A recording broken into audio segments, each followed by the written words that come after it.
Alô, amigos, assinantes exclusivos, Primer TV está no ar a partir de agora, seu canal preferido, mais um programa Sala VIP, esse espaço de jornalismo local, sempre trazendo autoridades, pessoas importantes e influentes, para falar do nosso cotidiano, para falar do nosso dia a dia.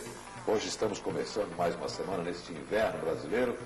Está aí o Virto Schaefer na abertura do programa, convidando para todos conhecerem lá as belezas naturais de Urubici, passar um pouquinho de frio lá na Serra Catarinense, lá no seu hotel Urubici Parque Hotel.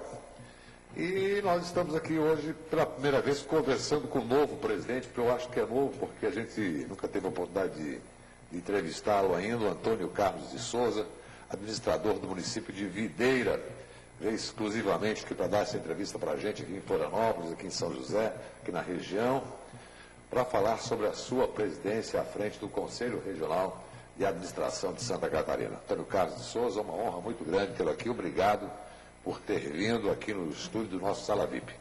Bom, eu que agradeço, Renê, estar participando desse teu programa, e a satisfação é minha, em nome do Conselho Regional de Administração, estar aqui presente, até para poder falar um pouco da profissão e todos os aspectos que envolvem a gestão de empresas e organizações. Contextualizando, no seu Conselho Regional de Administração, quantos profissionais estão inscritos? Hoje nós contamos com 20 mil profissionais. Estado todo? No estado todo, são 18 mil praticamente pessoas físicas e 2 mil pessoas jurídicas, né? Empresas dos mais diversos ramos, vinculados, claro, ao segmento da gestão, da administração de empresas, que é o que até legalmente é previsto, né? O Conselho tem por missão fiscalizar a atuação profissional, né? E também fazer os cortes que se façam necessários, mas, enfim, é o Conselho Regional que realmente ele regula, né, o exercício da profissão aqui em Santa Catarina. 20 mil inscritos no Conselho. E que mais outras atuações o Conselho tem feito? Como todos os conselhos, né, o objetivo principal é a fiscalização, orientação e a representação dos profissionais da administração.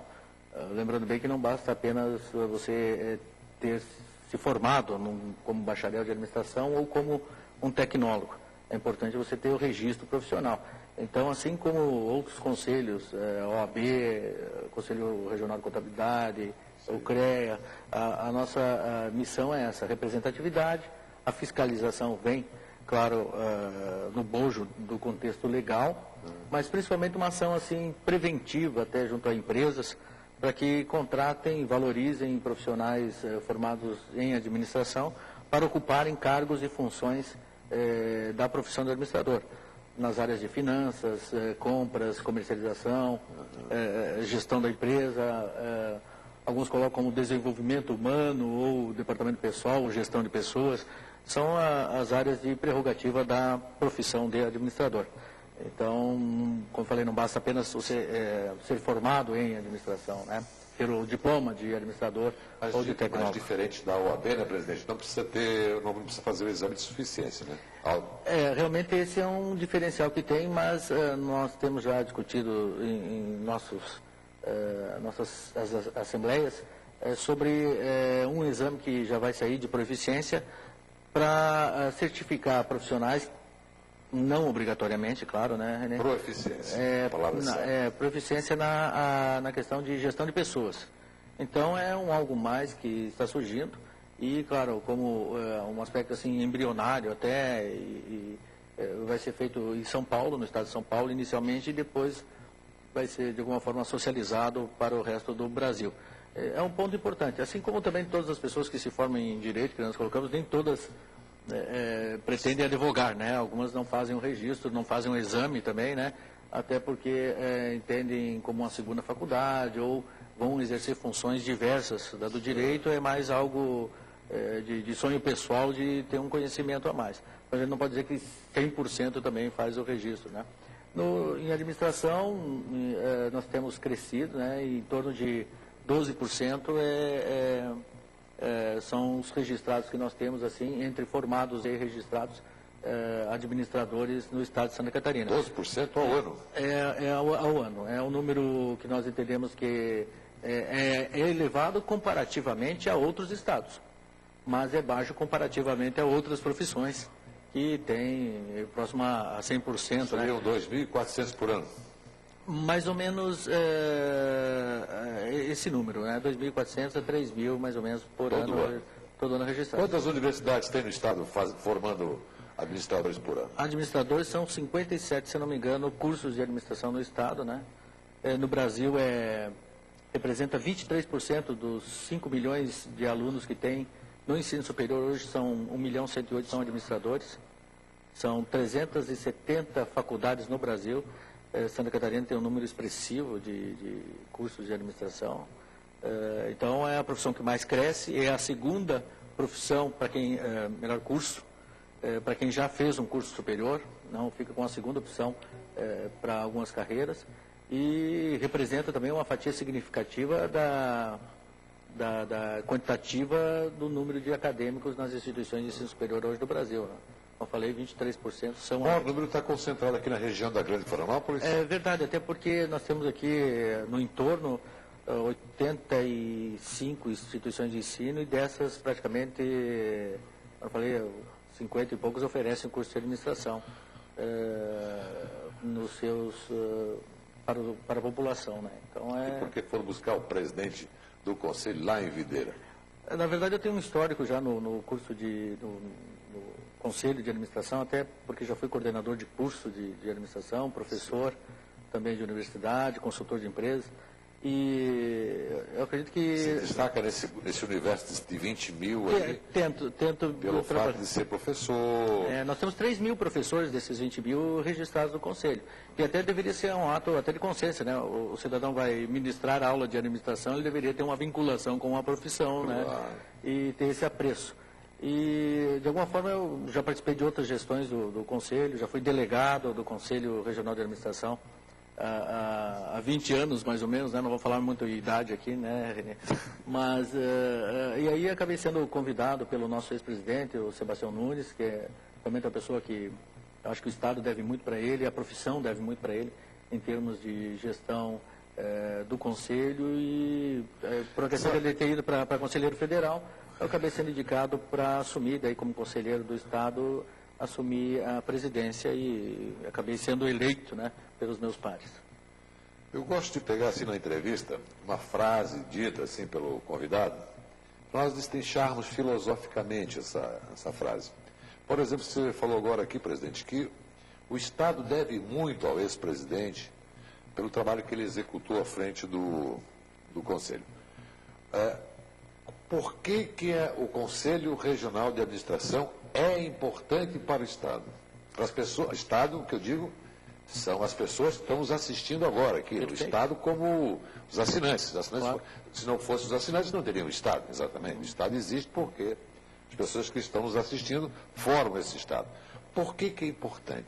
Bom, primeiro, todos os conselhos, até para não ter nenhuma distinção, todos os conselhos são importantes porque eles são órgãos de representatividade, né? São os conselhos, por exemplo, que têm os próprios comitês ou tribunais internos para julgar questões relacionadas à ética profissional. É claro que nós sabemos que os mais famosos é o da área de medicina, né, que vai julgar casos que possam ocorrer de desvio de conduta ética dos seus profissionais. Igualmente, o Conselho de Administração... Que causam a morte das pessoas ou deixam as pessoas... a ligação até para nós entendermos. Tá. O Conselho de Administração ele tem esse foco também de representatividade. Nós também julgamos questões éticas porque empresas também estão suscetíveis a erros, né, comparado, se me permite a analogia, com um médico que cuida da vida das pessoas, um gestor, um administrador, ele cuida da vida das empresas. E quando uma empresa entra num processo de falência ou de algum dano, vai ter demissões, vai causar problemas com relação a dívidas que ficam para os seus fornecedores, produtos que não são internos. Existe um problema econômico que é gerado. E visando até a qualidade de vida das pessoas, visando até o aspecto econômico, que é uma empresa, né, o papel fundamental do Conselho é ter essa visão justamente no exercício local, né, e global da profissão.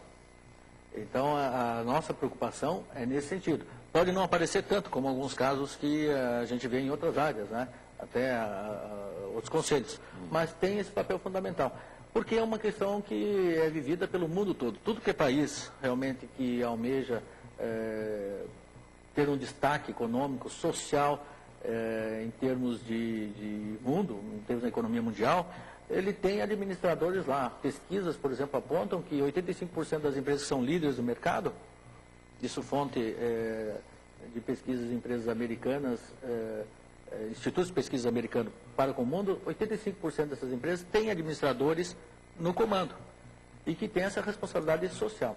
Então, a gente coloca assim que o Estado, ele deve realmente, com relação a todos os conselhos, mas a pergunta que você faz, o Conselho de Administração, dentro desse foco. Primeiro, do foco acadêmico, na formação de bons profissionais, no foco da gestão de empresas, para que elas sejam bem geridas, tenham sucesso, não entrem em processos de falência, concordato, enfim. E na gestão pública também, porque nós temos administradores que também estão dentro dos órgãos governamentais, dentro dos níveis de governo, e também devem zelar diante dos princípios da administração, da boa administração, os princípios éticos e morais também, na gestão dos recursos, que também são públicos e merecem esse cuidado. Então, essa amplitude que a administração dá como ciência, e o Conselho está inserido nesse aspecto voltado para a boa gestão das empresas. Por isso que nós fiscalizamos, por isso que nós apoiamos, por isso que nós incentivamos debates, discussões na academia, junto às empresas, junto aos empresários e junto também à gestão pública. Simplificando, um bom administrador, ele administra uma boa empresa, essa empresa tendo boa saúde, a saúde também é extensiva para todos os colaboradores dessa empresa e todos vivem felizes. Você conseguiu sintetizar bem a visão que nós queremos dar, né? Porque quando a empresa vai à falência, todo mundo fica perguntando qual foi o problema? E o que aconteceu? Aí nós vemos muitas vezes as pessoas reportarem, é o juros, não sei o quê, é a inflação, é a falta de mão de obra. Sem dúvida, são fatores importantes, mas nós colocamos assim que o primordial é a falta de gestão. A falta de gestão das empresas é apontada como a principal causa. E hoje temos a gestão esportiva também, a gestão pública, hoje temos, né? A questão da ciência da administração, ela se distribui em vários ramos, segmentos, né? A gestão de um hospital, por exemplo, geralmente o melhor médico é guindado a ser o gestor do hospital. Isso é uma briga de vocês?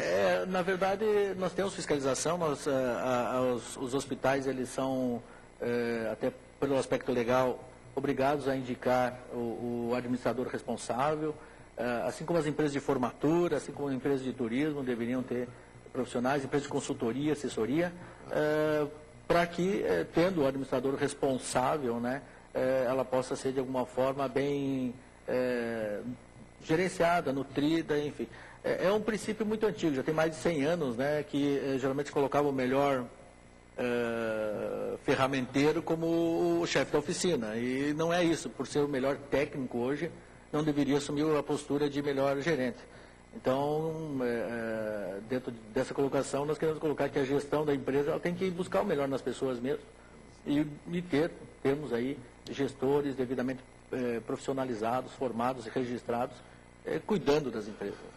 E falando em Estado, né, nas prefeituras, nos governos estaduais, há carência ainda? Caberia mais profissionais administradores nas pastas dos municípios, do Estado, na sua opinião? Eu fico feliz até com essa tua pergunta, porque o conceito até de muitos prefeitos, ele tem mudado, né? Nós temos acompanhado que na última eleição nós tivemos muitos administradores concorrendo e eleito prefeitos, né?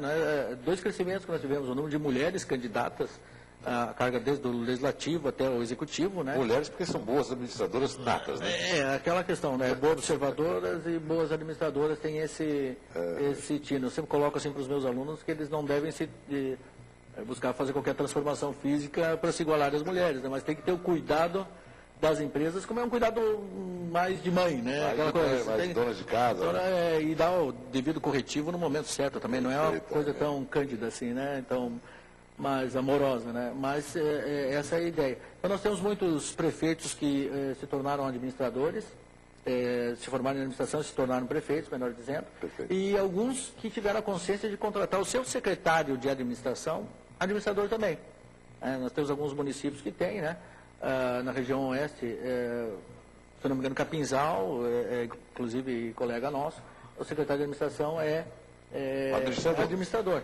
Então, e está lá, responsável. Nós temos projeto de lei, inclusive, tramitando para que todas as prefeituras, o Conselho Federal de Administração, discutindo em nossos fóruns lá, para que um projeto de lei que crie o cargo de administrador público de carreira.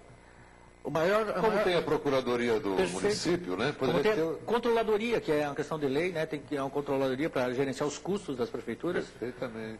Só para colocar onde é que nós estamos discutindo, né? Porque algumas coisas não ficam tão transparentes, e até aproveitando o teu programa para colocar isso. Porque o pior momento é quando o prefeito acaba a eleição lá em outubro, certo. Ele não se reelegeu, né? Seu caso. Ou acabou os 8 anos dele depois de uma reeleição. Ou 4. Muitas vezes fica aquele vazio assim de continuidade de projetos, de cumprimento de orçamento. E para quem fica ali, a casa fica meio que abandonada. Muito tempo. É algo que nós dividimos até, e nós temos amigos no Ministério Público, né, promotores, que eles colocam que realmente é uma carência. E que os municípios ficam à deriva. Quando acontece aquele bypass, né, entre uma eleição e outra, quando o cidadão não é nem reeleito. Às vezes ele tem a sensibilidade de abrir a porta para o outro prefeito, mesmo que seja o partido contrário, né? Mas nós queremos uma questão mais estável. Porque é o povo que sofre com essa questão. Não tenha dúvida. Então, que tenha um administrador de carreira nas prefeituras municipais, seja responsável pelo orçamento, pela gestão do pessoal, pelo cumprimento dos programas e dos projetos, principalmente aqueles que atendem a população. Para dar solução de continuidade, né? Porque não é admissível que um prefeito perca a eleição no dia 7 de outubro e vai entregar a prefeitura só no dia 1º de janeiro do outro ano. Quer dizer, é lamentável isso. Tem que ter uma lei aí tem que ser aplicada, na minha concepção, imediatamente. Então, são os fóruns de discussões, como eu falei, e nós estamos trabalhando nisso, um piso mínimo para os administradores, uma maior cobrança por parte das instituições de ensino com relação à qualidade dos acadêmicos que são formados, né? Nós temos pesquisas, por exemplo, realizadas aí em todo o estado, que os empresários reclamam muito dos profissionais aí que são formados pelas instituições para ocupar cargos de função administrativa. Então, a nossa preocupação é na academia também com relação a essa formação. Muito bem. Então, já estamos, né? E vejo que, como o Conselho encarou está encarando essas manifestações públicas pelo país, que construiu tantos estádios, né, de futebol, 12, né, a preços inimagináveis, porque não pode ser divulgado e não pode ser contestado, inclusive, né, em detrimento de hospitais, o senhor falou agora hospitais, escolas, enfim. Qual é a visão? Nossa visão é clara, até compartilhada pelos nossos colegas administradores, que realmente falta gestão. Não falta recursos. Esse país ele arrecada muito bem. Só deixar bem claro que o administrador Antônio Carlos de Souza, presidente do Conselho Regional de Administração de Santa Catarina, não pertence a nenhum partido político. Perfeito, né? Eu já fui líder estudantil, né? Já colhi assinaturas para fundar partido, né? A jovem não sei o que do partido tal, mas não ainda o famoso bichinho aquele, né? Não tinha essa vinculação ainda político-partidário. Então, até agradeço a tua contribuição, porque me coloca isento a qualquer... Perfeitamente. Né? Não que não seja, né? Eu acho que é o objetivo da pergunta. A gente respeita as opções das pessoas, sejam elas quais foram, né? E até a questão partidária, religiosa, enfim, time de futebol. Então, mas a nossa questão de... O nosso país, ele tem uma arrecadação que é uma das maiores, é a arrecadação de país milionário, né? País muito rico. E esse recurso, nós entendemos que deveria ser reaplicado. Qual é a lógica que eu tenho de mandar recurso através dos meus impostos para o governo federal e não receber algo em troca? Vamos dar alguns exemplos. Eu mando recurso lá para a saúde, no entanto, eu tenho que ter um plano de saúde privado. Eu mando recurso para a segurança pública, no entanto, a minha casa tem que ter alarme, tem que ter segurança contra incêndio, contra furto, contra, né, tem que ter cerca eletrônica lá, enfim. Qual é a lógica de mandar dinheiro para a educação se eu tenho que pagar a escola dos meus filhos? Então, é um governo que retribui pouco. E eu coloco sempre assim, não é culpa deste governo, daquele, do último.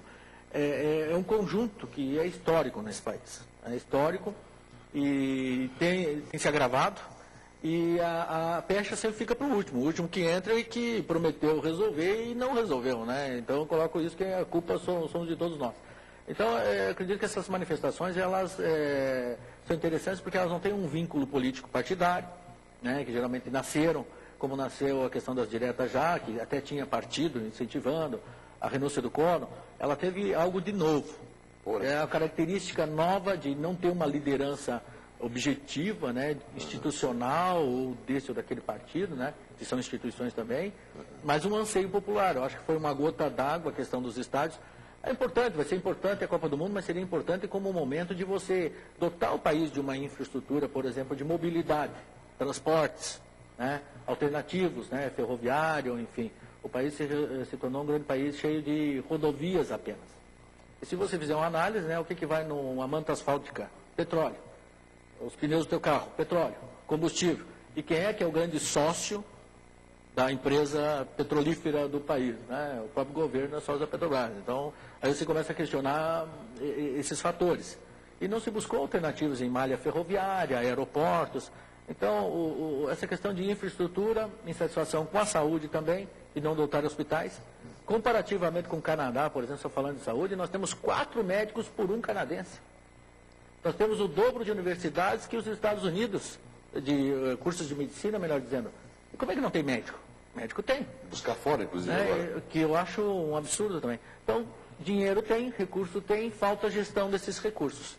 Esses recursos podiam ser melhor geridos. O país não tem um programa de Estado, ele tem programas de governo. E como nós comentávamos nos bastidores, né, René, se você permite, você fazer eleição a cada 2 anos, para o nível estadual, municipal e para o nível federal, isso é um complicador para nós, né? Se existem meios eletrônicos, né, se reduziria custos, inclusive, de investimento em campanhas, horários políticos, e a cada 4 anos você começaria com uma certa sinergia entre os níveis de governo municipal, estadual e federal, trabalhando dentro de um programa de Estado, algo para projetar o Brasil para 20 anos. Isso é administração, isso é gestão, né? Porque senão quem vai acabar pagando a conta, como sempre, é o contribuinte, né? E vai faltar recursos, nos preocupa com relação à formação desses jovens, dessas crianças, nos preocupa com relação à nossa expectativa de vida, que com o tempo acaba sendo prejudicada por questões de falta de estruturas de saúde, de qualidade. Então são N fatores. A visão da administração é uma visão assim, de Estado, é uma visão de gestão de recursos públicos, aliado à questão do desenvolvimento das empresas. Eu fui presidente da Associação Comercial do meu município lá 3 anos e meio, e a gente sente como empresário é tratado às vezes como bandido, né, por parte do governo, né? Parece que a gente é sempre visto assim como sonegador, que não quer pagar imposto e tal. E são realmente pessoas que se dedicam à gestão do seu negócio, não só por um interesse, por algo pessoal, mas por querer contribuir com o desenvolvimento social e econômico da sua região, né? E essa contribuição está sendo levada para o Congresso Nacional pelos administradores do Brasil? Ela tem sido levada dentro desses debates, dessas discussões. Sim. Nós temos vários projetos de lei, como eu te falei. Projetos de lei, tá. De administração, porque nós temos que nos limitar a encaminhar projetos, inclusive ter a boa vontade dos políticos, né? Alguns deputados e senadores são administradores, né? Mas, claro, que entra tudo num âmbito de negociação, né? Essas negociações lá na esfera federal, do governo, do Congresso, enfim, do Senado, são complicadores, né? Só a gente estando lá para ver. Eu presenciei algumas discussões e não leva em consideração o benefício do povo? Alguns levam, mas a maioria tende a buscar sempre onde eu posso enquadrar melhor, fora o bairrismo natural que tem de cada um puxar para a sua região. Já tem um desequilíbrio e que a reforma política poderia dar, né? Seria o voto distrital, né? Ainda não posso dizer que sou favorável a isso, nem o conselho, né? Nós já não temos opinião formada, mas seria uma forma de repente, melhor socializar as questões de distribuição de recursos, né? Nós continuamos tendo um desequilíbrio, né, com relação a alguns estados que são mais contribuintes do que outros, né? E isso é um desequilíbrio que eu vejo assim a curto prazo prejudicar o crescimento desse país. Quem é advogado usa ADV antes do nome, né? E eu quero agradecer aqui o Antônio Carlos de Souza, administrador. ADM Antônio Carlos de Souza. Todo administrador, antes do seu nome, usa, né, essa sua função, ADM, administrador de empresas. Antônio Carlos de Souza, presidente do Conselho Regional de Administração de Santa Catarina. Acho que tem que voltar mais vezes aqui para falar sobre um pouco mais das suas ideias sobre transporte público, transporte privado, ferrovia, aviões, aeroportos, porque quem entende os políticos entendem de fazer a administração, mas precisam de um administrador que lhe dê um suporte do conhecimento, da experiência. Uma honra muito grande tê-lo aqui. Obrigado pela sua entrevista. Volte mais vezes, presidente. Da mesma forma, fico a agradecer, Renê, prazer em estar aqui contigo, né? E contribuir de alguma forma aí, em termos de informações, de conhecimento maiores sobre o Conselho de Administração e essa visão de país que nós temos aí. Muito obrigado. E venha, quando vier para Florianópolis, à noite, de carro, essas estradas perigosas, cuide, porque poderíamos ter um transporte mais de primeiro mundo, como trem, né? Como avião, mas tem que vir de carro, cuide, porque Videira até aqui, o trecho é grande. O Sala VIP fica por aqui, volta amanhã nesse mesmo horário alternativo de reapresentação dessa entrevista. Você acompanha hoje à noite em horário nobre aqui na Premier TV, 22 horas. Um abraço e até lá.